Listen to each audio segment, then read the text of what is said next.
Hey guys, welcome back to the channel. So another amazing news from Pi Network. If we go to our Pi wallet and check that new feature, the buy button, they have added a new on-ramp. So if we check, as you can see here, there is a new provider integrated called TransFi.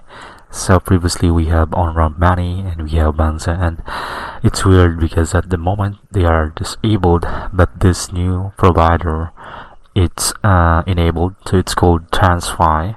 And if we check their website, as you can see, it's borderless payments. So one of their feature is you can buy and sell digital assets. So let's click if we can try.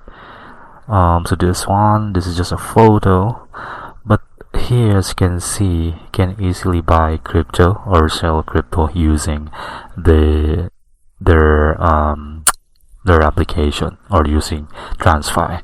So it's a great news for the pioneers, but this is not yet listed on the know your business list or the KYB.